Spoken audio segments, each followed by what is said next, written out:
Sri Gurubhyo Namaha. Hari Om. Hare Rama, Rama Rama, Hare Hare.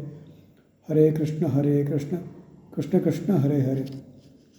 Page number 443 and 444. When a book like a dictionary or encyclopedia is written, the writer should guard against falling prey to parochialism and partiality. Even words of other religions should be described with absolute objectivity. There should be no discrimination, condemnation, decrying and passing of judgment. He should remain true to words and their meanings. Amarasimha, a Jain, has written this Amarakosham with such perfect balance that even today students of Sanskrit learn it by heart. What? Learn a dictionary by heart? Is it a sloka or a poem or a literary work? How to commit a dictionary to memory, you may wonder.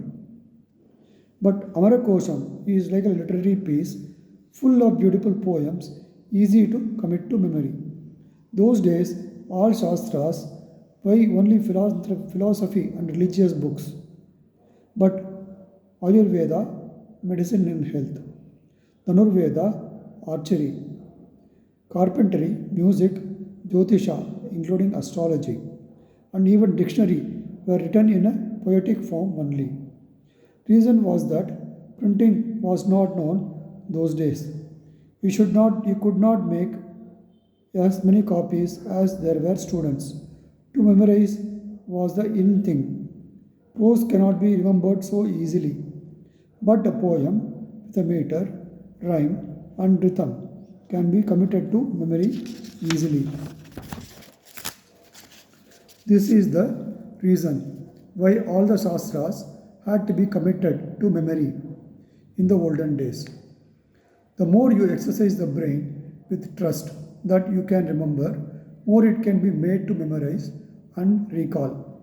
There were great Mahapanditas who could store and retrieve vast amount of data, much more than and much faster than modern day computers, with clarity, logic, intelligence, and all that with reference to the context.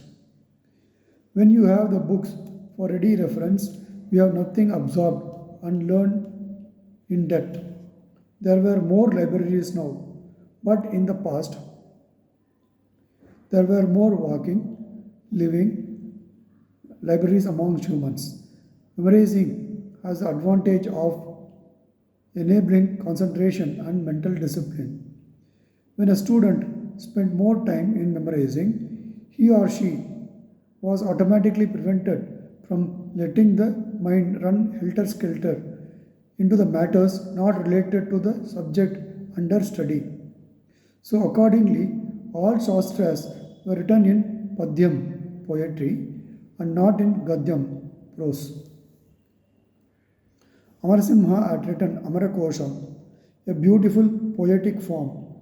In it, while referring to the names of Hindu gods, he included all other names meant for that particular Devatas.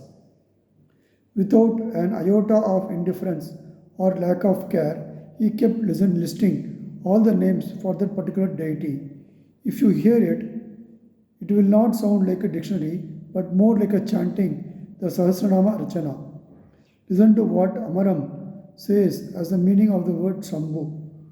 Shambhu Ishaha Pashupatihi Shivaha Suli Maheshwaraha Ishvaraha Sarva Ishanaha Chandrasekharaha Bhudeshaha Kantaparashuhu Girisho Mradaha Mrityunjayaha Krittivasaha Vinake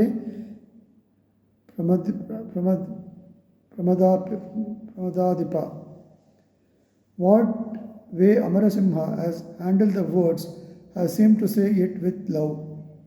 He has placed the words as though adding flowers to a garland. He has made it easy for the students to memorize. The colon at the end of words may be read as though ending in ha, as in Sanskrit Visarga. When it comes to the word Indra, he he literally overflows with love, as though Indra Lakshmisha Ma Kshoryuda Tanaya Rama Bhargavi Leka Janami Kshira Sagara Ganyaka Lakshmihi Padmalaya Padma Kamala Srihi Haripriya. It goes on more like a sostra in praise than describing a meaning. Sri Gurubhyo Namaha Hari Om. Rama Rama Rama Rama Rama Rama Rama Rama.